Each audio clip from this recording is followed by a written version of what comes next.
Welcome to Gates of Transformation, a platform for transformational leaders, visionaries, and everyday people standing at the threshold of change. In a time when our world is being reshaped by the second and nations appearing to be in turmoil, people of all nations are in desperate need of leadership. Hello, my people. Thank you once again for being here. Thank you so much for joining me again for another episode coming to you live from the gates of transformation. Should we call it the Gates of Transformation University? What do you think? Should we call it the Gates of Transformation Leadership Institute? Should we call it the Well of Knowledge for Leaders at the Gates of Transformation? What do you think we should call it? I am so glad you joined me, and I'm so glad to be here with you.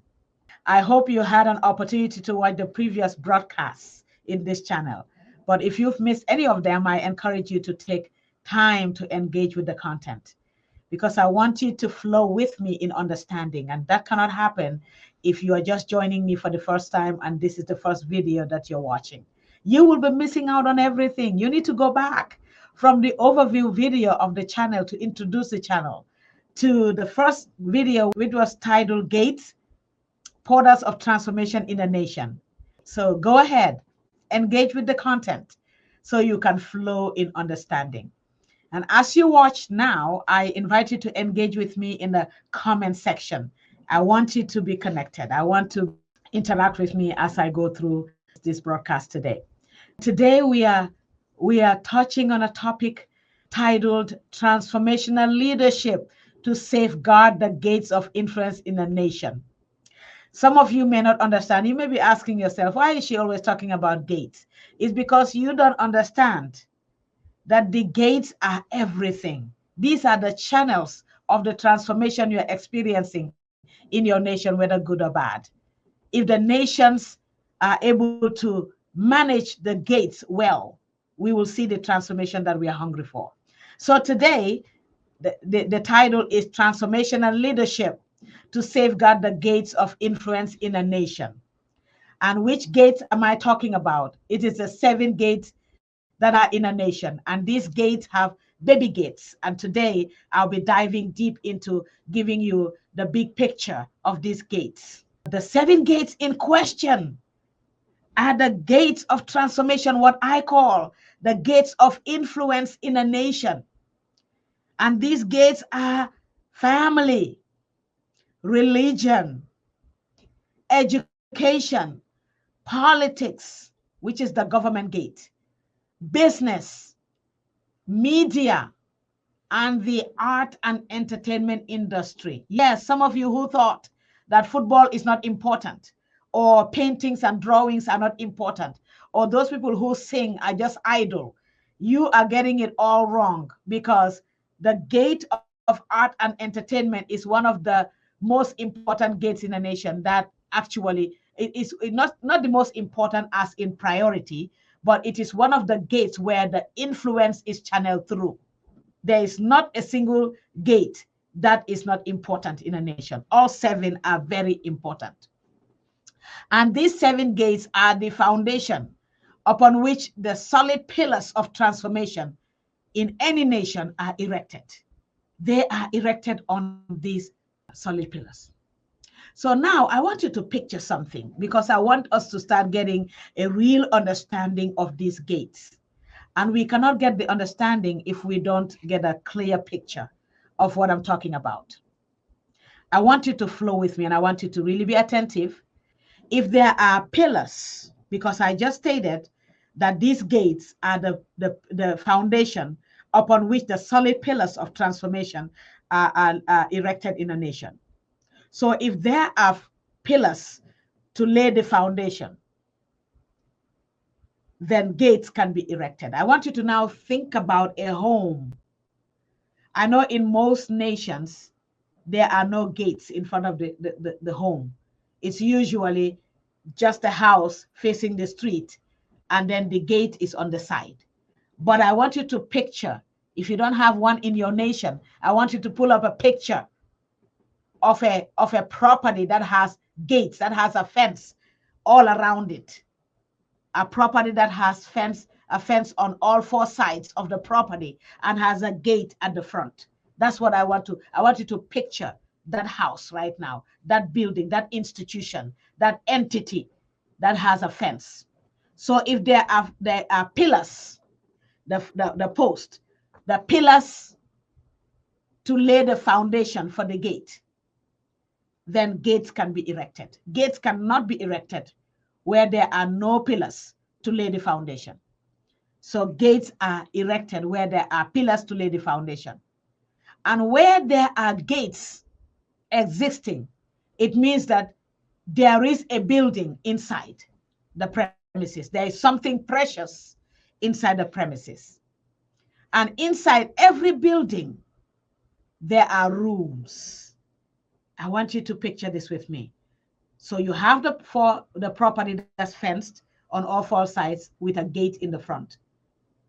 In order for that huge solid metal gate or wooden gate to be erected, to be fastened to that fence, they needed pillars to hold the gate in place, and they need a foundation at the bottom.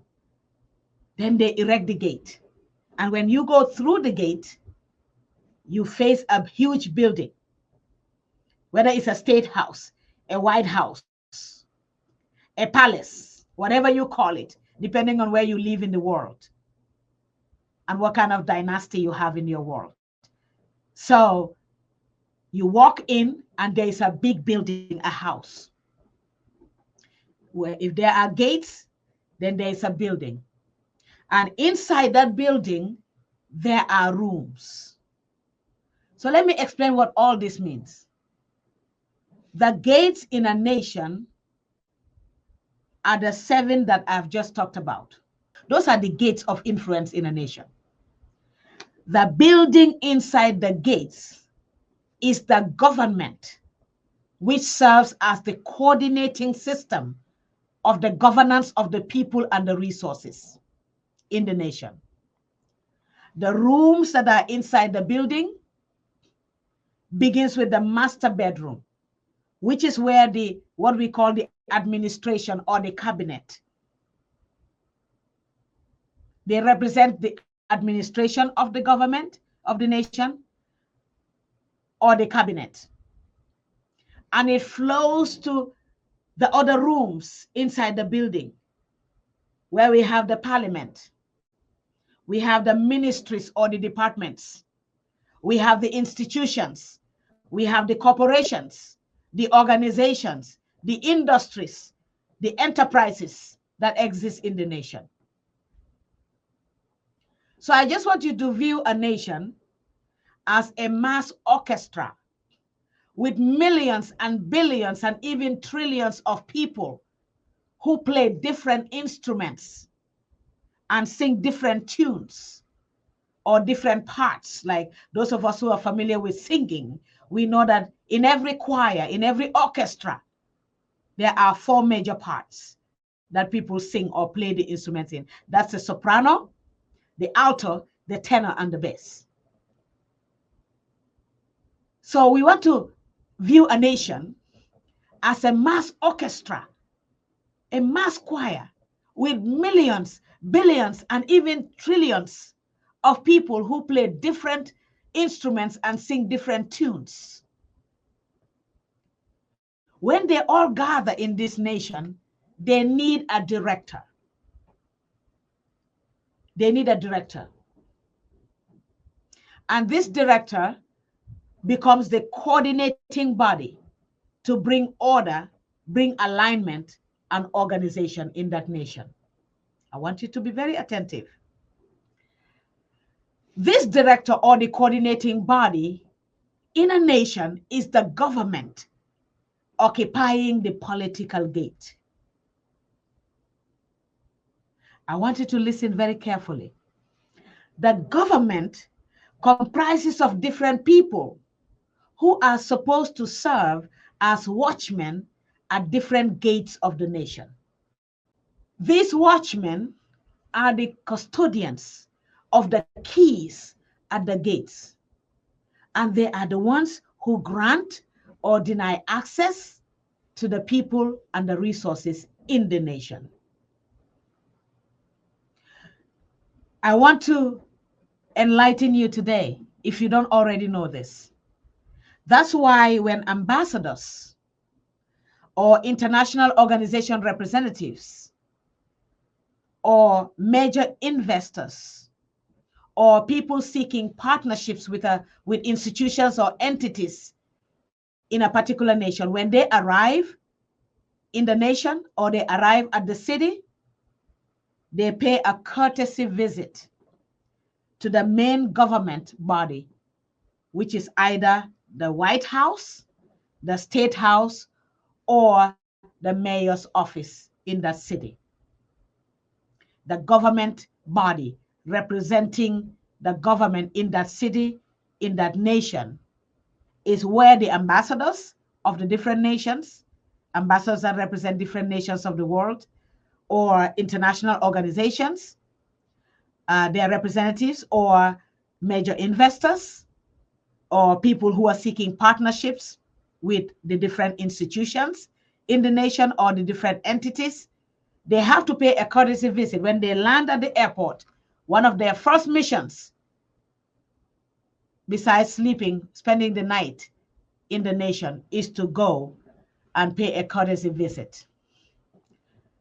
Even though the visit is physical, they are going physically to meet whoever is the representative of the government that they are meeting. They are coming to request for the keys and the access to the gates and the sectors of the society which they intend in their heart to transform. So if they are coming to transform the family, the society, the culture, they want to change our mindset, they want to change our orientation, they will go to pay a courtesy visit. And in that visit, when they, all we see is photos of, oh, so and so ambassador came to so and so, to the White House today, to the State House, to so and so city, and met the mayor, and the mayor granted them the keys to the city, blah, blah. That's all we know. But what is hidden is that what is known to the government body and not known to the citizens in most cases is that those visits, they can be a physical or even a spiritual request for the keys to access the gates and sectors in the society that these people intend to influence. So some come to mine the resources, to mine and extract resources from the nation. Others come to dominate the spiritual atmosphere of the nation by bringing religious programs into the nation. Others even come to directly influence the culture of the society. And whatever access they are given will bring the transformation into the nation, whether good or bad transformation.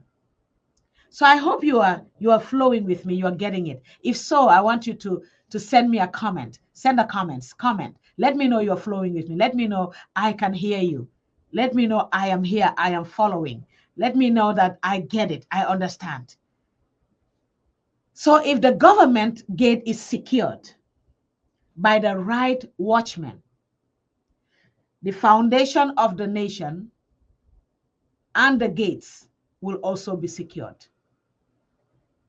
And when the gates are secured, it means that the people and the resources will be preserved. This is how important these gates of influence are. So government officials, beginning with the president, to the entire administration or the entire cabinet officials, and leaders at the different organs of the government, must understand why so much attention is given or centered on them. It's not only about the political party. It's not only about the fact that people don't like you or don't like the leader. It's not only about the leader's religion, religious beliefs, or affiliations. But it is the fact that if a nation gets it wrong at the pinnacle of leadership, they won't get it right anywhere. I want you to type that in the comment section. If any nation gets it wrong at the State House, the White House, the palace, if they get it wrong at the government level, they will not get it right anywhere. That's why John Maxwell says again, everything rises and falls on leadership. This statement is very true because if thieves enter a home or a business and rob it, the first suspect is the watchman. Investigation begins from the watchman at the gate all the way to people inside the premises. The buck stops with the leader. The same principle applies to nations. The custodians of the keys to the gates of influence are the first suspects, even if they are innocent. That's why so much attention is centered on these types of leaders. I want everybody listening to me to understand something. You don't have to endorse. You don't have to agree. You don't have to vote or even support any leader. But I want you to know that their leadership will transform you, just because transformation flows from the inside out and not the other way around. You may not be able to transform them, but they can transform you. This is why we all need to be engaged and fully engaged in the process of identifying the right leaders at the gate, because we don't have to like them. We don't have to agree with their views, but their leadership impacts us directly. Every nation needs the right citizens to execute transformational leadership. But when the inside is ruptured, nothing can hold together on the outside. I hope that resonated with you. Look, if you live in my world right now, you will agree with me on something, that this decade, which started in 2020, calls for transformational leadership. There are so many things happening. Every nation is crying. People of all nations are crying. There is so much going on. There seems to be turmoil everywhere. There seems to be confusion everywhere. So transformational leadership today is a necessity, not an option. But the question becomes, how do we determine the right people that can lead us out of these crossroads? And don't get me wrong. For me, I strongly believe that leadership must be learned. I think that I will always believe that an advocate for leaders to engage in learning. Leadership must be learned. To execute it effectively, leadership must be learned. Therefore, I have summed up my description of transformational leadership in a simple and very powerful way that I want to share with you today. So to me, transformational leaders are the leaders who know why they are in the seat, which means that they have a purpose and a vision for their leadership. They have a mountaintop view of the condition of the nation and its people. So they don't end up wallowing in the same pit as their followers. They are not at the bottom of the mountain. They're not stuck in the valley, only seeing what is dead and what is impossible. But these transformational leaders, they have a mountaintop view. They're not going to dwell on what cannot be, but they can tell you what can be. And not only tell, but execute. These leaders don't just promise or talk about change. They make change happen. And in change, I mean positive change, because change can also be negative. They begin by investing in themselves. They begin by changing themselves. because they understand that leadership is not an outward thing, it's from the inside out. And it is only a person who is transformed from the inside that can equally transform other people. Transformational leaders are those who have been to the places where they are trying to take others. They are already transformed. They have been changed. And in turn, they can help others to go through this notable change that they are hungry for. These leaders are motivated by positions where they can create opportunities for change and drive the change. They have the competency to inspire, to motivate, to influence, and encourage people towards the positive outcomes in the nation. Transformational leaders have the backbone. They are strong inside. They have the backbone, the back of a steel to make unpopular decisions and take the path that others will not agree with or others will not dare to tread because they see what it will lead to. They have the courage to make decisions that may sometimes work against the interest of the institutions and the individuals, but it benefits the general population and boosts the system. These leaders don't just go with the crowd. They don't flow with what a certain group of people want, neglecting the other side. But they look at, or they put their leadership on the scale. They put the nation on the scale. And they make decisions based on what works for the majority, what will benefit everyone and not just some. John Maxwell provides us with 4 qualities that transformational leaders should possess. And these qualities are also found in the 7 other qualities that I had shared in a previous broadcast about the 7 qualities of a watchman.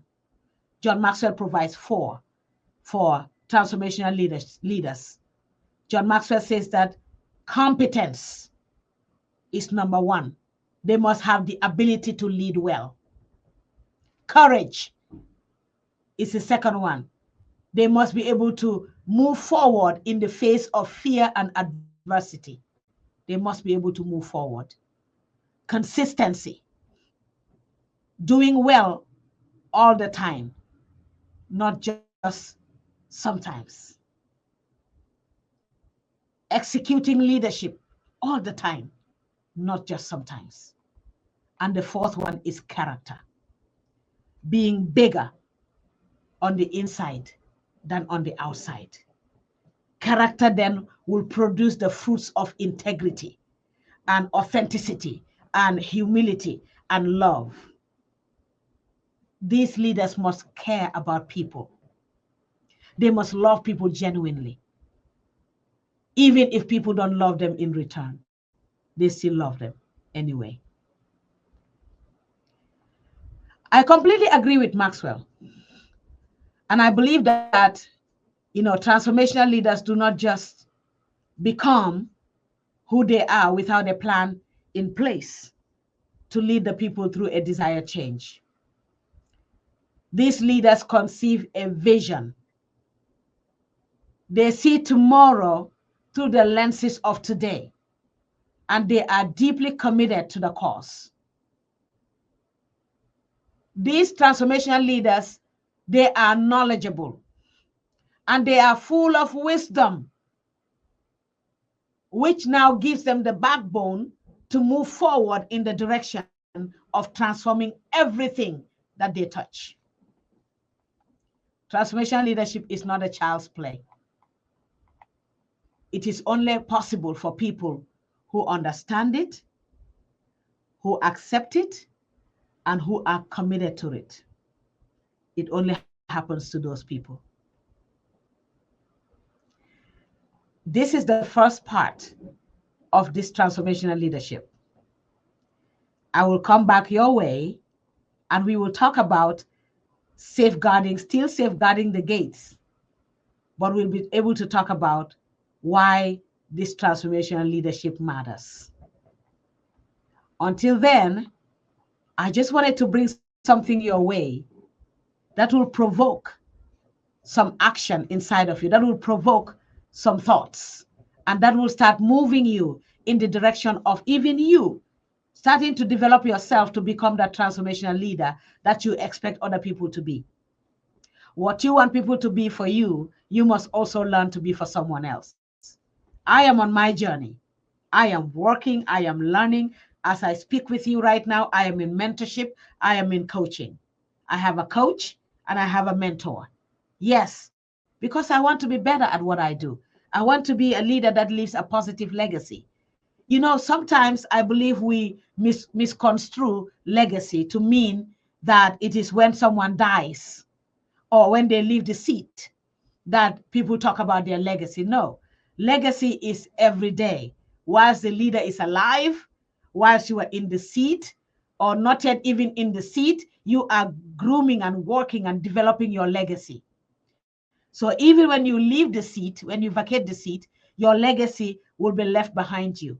And even when you are gone from this world, your legacy continues to live beyond you, beyond the grave. That is the book, the book that I've authored, Influence 2, Legacy Beyond the Grave. It talks about how a leader can build their influence gauge and build their leadership to where their legacy will be sung while they're alive, and their legacy will live way beyond them. It will live beyond the grave. Those are the kind of leaders we want in our nations, because these 7 gates are very critical and they are very important to every society, every nation, and every people. So whatever you do today, I want you to be that person that's already working on yourself to become that transformational leader that you expect other people to be. And I want you to hold your leaders accountable to becoming transformational leaders. We cannot have leaders who are not competent. That's a big error. And that will take us back in time where we will not be able to move forward. We will not be able to experience the transformation that we desire. We want leaders who are capable. We want leaders who are equipped. We want leaders who are knowledgeable. We want leaders like John Maxwell described. We want leaders who are competent. We want leaders who have the backbone to make some decisions, to step up, to say no or to say yes. We want leaders who are fair, leaders who are not just going to seek for their own security by surrounding themselves with people that will clap them out of destiny and clap them out of purpose and clap them out of vision. We want leaders who are able to bring people around them that will clap them into destiny, clap them into purpose, and clap them into vision and transformation. Those are the people that we want leading us at the gates, because the gates are very risky positions. They are very risky domains where influence can come through to change a society positively or negatively. We have to take this leadership seriously. And I hope that in your nation, you're already devising a plan to revamp your leadership, beginning with you that's listening to me.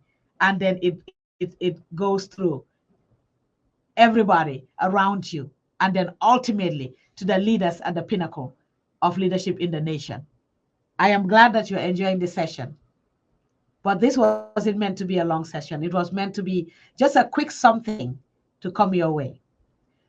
This is where I will peg it today. We will pick it up again next time when I come your way. And in the meantime, don't forget, I want you to visit our website for some more leadership resources and services. And I look forward to the next session that I'm going to have with you. But until then, don't forget to subscribe to the channel, like the videos, comment, stay engaged, and share, so you and everyone around you will join me on this journey to learn how to become the transformational leaders that our nation needs. Thank you so much, and see you next time.